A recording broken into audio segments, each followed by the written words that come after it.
Hello everyone, good morning. আমি নমিতা। আমার আরও একটি নতুন ব্লগে তোমাদের সবাইকে অনেক অনেক স্বাগত। ঘড়ির কাঁটা এখন ঠিক সকাল ওই 6টা মতো বাজে।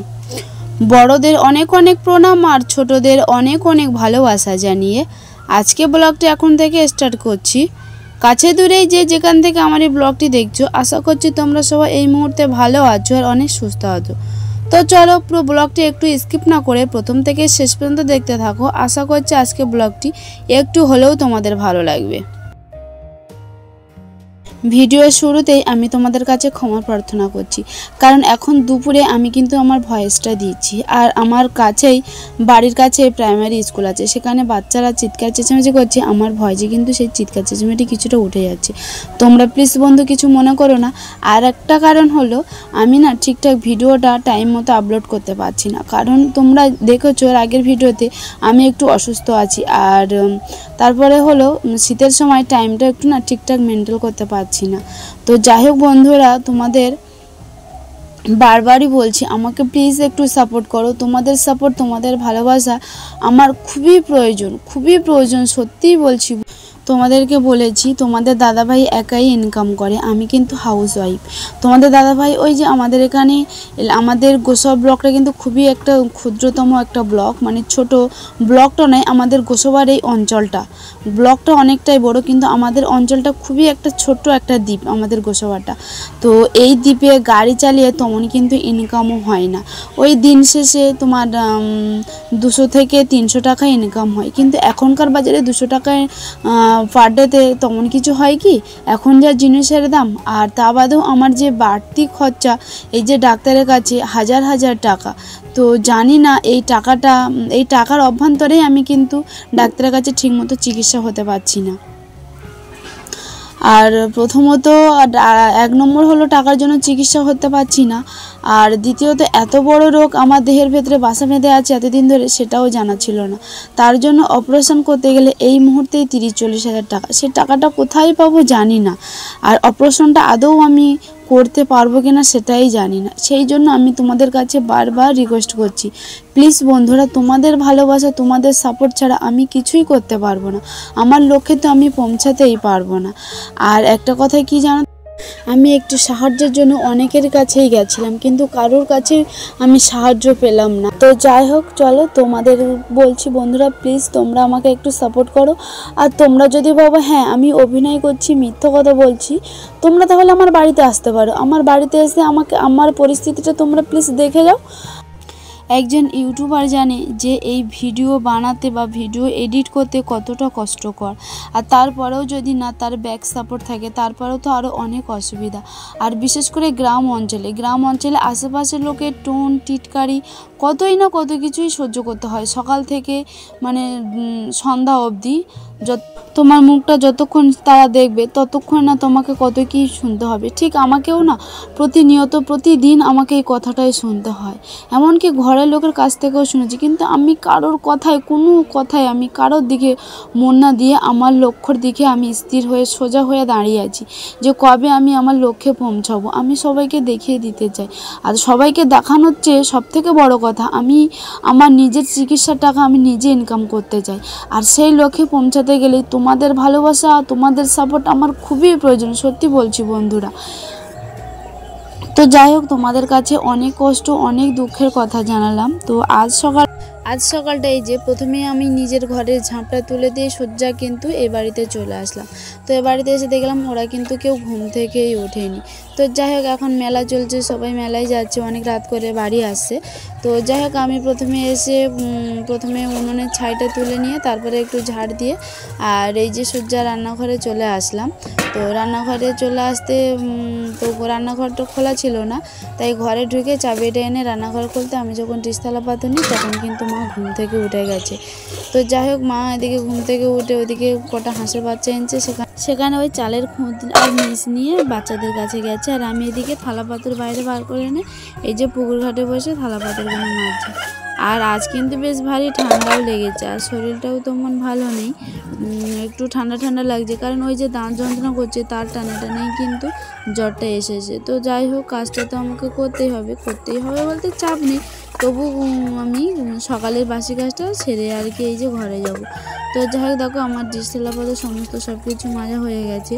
আর কাল রাতে যেহেতু রুটি হয়েছে, আর এখন শীতের সময় কিন্তু প্রতিদিনই প্রায় রুটি হচ্ছে, তো এই থালা পাতাগুলো মাজা কমপ্লিট হয়ে গেল।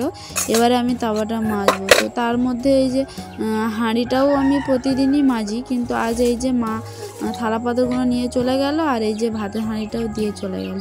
আর ওইদিকে ঘাটের ওখানটাতে ফোন রাখা আছে, মা বলছে সকালে এখানে ফোন, সারারাত কি এখানে ছিলাম? আমি বলি না না, আমি এখানে ফোনটা এখন বসিয়ে রেখেছি, ভিডিও অন আছে। বলছে ও আচ্ছা ঠিক আছে। তো যাই হোক, আমার দিকে তাওয়াটা মাজা হয়ে গেছে, এবারে আমি হাঁড়িটা মেজে নেবো। তো চলো হাঁড়িটা মেজে নেওয়া যাক।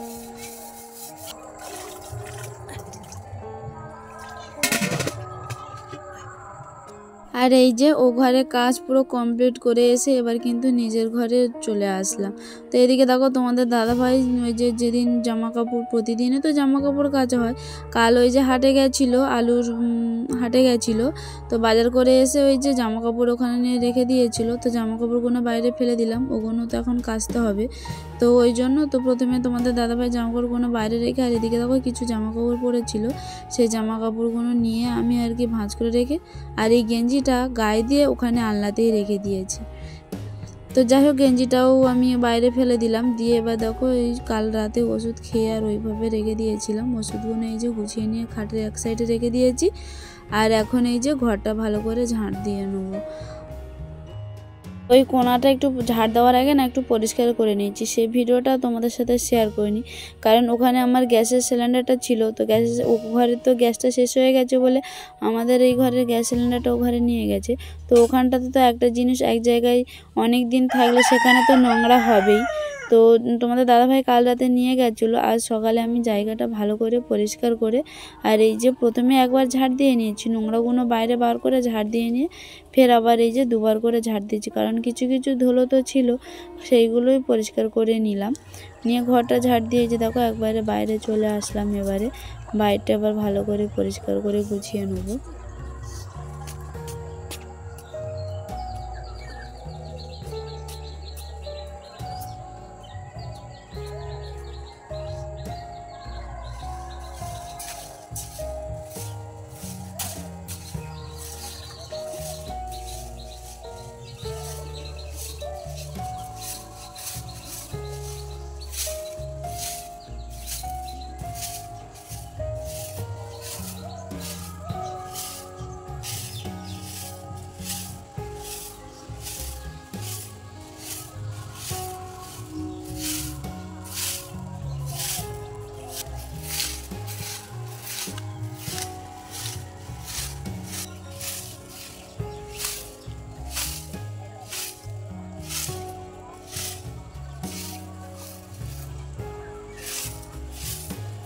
দুই ঘরের কাজ মোটামুটি কিছুটা কমপ্লিট হয়ে গেছে।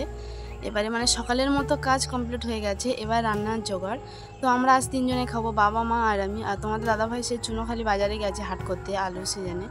তো আর শরীরটা জানো তো একদমই ভালো নেই, ঠান্ডা লেগে গেছে হঠাৎ করে, জানি না কিভাবে।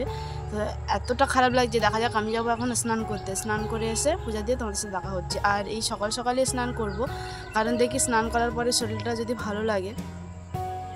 এখন বাজে 6:45, আমার কাজ অলরেডি দু ঘরের কাজ পুরো কমপ্লিট হয়ে গেছে। আর এই দাঁতটা না এত সমস্যা করছে, মানে দাঁত না, মাড়িতে যে ওই সাইডে যে মাংস আছে না, ওই মাংসর ওইখানটাতে যন্ত্রণা করছে, আর সাইডটা পুরো ফুলে গেছে, আর তার সাথে কানটাও যন্ত্রণা করছে। মানে রাত্রে করে ঘুমোতে পারছি না, এত শরীরটা খারাপ লাগছে। আর ঘুম না হলে শরীরটা তো অবশ্যই খারাপ লাগবে। তো ওই জন্য বলি একটু স্নানটা করি, দেখে যাক শরীরটা কেমন লাগে। চান করার পর একটু ফ্রেশ হলে শরীরটা হয়তো কিছুটা ভালো লাগবে, ওই জন্য এখন স্নানটা করতে যাবো। আর তোমাদের দাদাভাইয়ের কিছু জামা কাপড় আছে, সেগুলো একসাথে কেচে নেবো। গাড়ি চালাই, প্রতিদিনের জামা কাপড় তো প্রতিদিন কাচতেই হয়। তো চলো স্নান করে ঠাকুর পূজা দিয়ে এসে তোমাদের সাথে দেখা হয়। লাউ, চিংড়ি মাছ আর পালং শাক দিয়ে ঘন্ট, আর পুরুলের তরকারিটা বাইরে ওই যে মা করছে, ওই যে আরে মামাটা এসে, আর বাবা ওই যে বাইরে প্রণাম করছে। বাবাদের জন্য ভাত, গরম ভাত তো বেড়ে ঠান্ডা করতে দিয়েছি। তো চলো, খাওয়া দাওয়ার পরে তোমাদের সাথে দেখা হচ্ছে। আর এই যে গ্রুপে সবাই ডকুমেন্ট দিয়ে যাচ্ছে, এখন তো বছরের শেষ। এই যে ওই সিঁড়িতে রাখা আছে সমস্ত ডকুমেন্টস। আমি আর বাইরে যাচ্ছি না, মামারাও বসে আছে। তো যাই হোক, খাওয়া দাওয়ার পরে তোমাদের সাথে দেখা হচ্ছে। আর এই যে বাবার মামাকে খেতে দিয়ে দিয়েছি অলরেডি। আর ওদিকে মা বাবুকে নিয়ে বসে আছে। বাবু বদমাশি করছে বলে মা সেইভাবে খেতে পাচ্ছে না।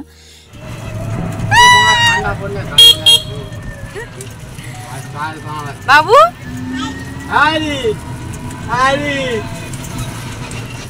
আর এই যে দুপুরে খাওয়া দাওয়ার পরে এই যে বাবুকে নিয়ে এখন মেলায় চলে আসলাম। তো মা চলে এসেছে দুপুরে, আর আমি এই যে বিকালে চলে আসলাম, কারণ আজ পদাবলী হচ্ছে বলে ওই জন্য চলে আসলাম। তো তারপরে বাবা ফোন করলো যে ওকে নিয়ে চলে আসো। তো তাই জন্য বাবুকে নিয়ে এই যে দেখো, আর বাবুকে ছেড়ে দিয়েছি, বাবু গোটা মেলা ঘুরছে।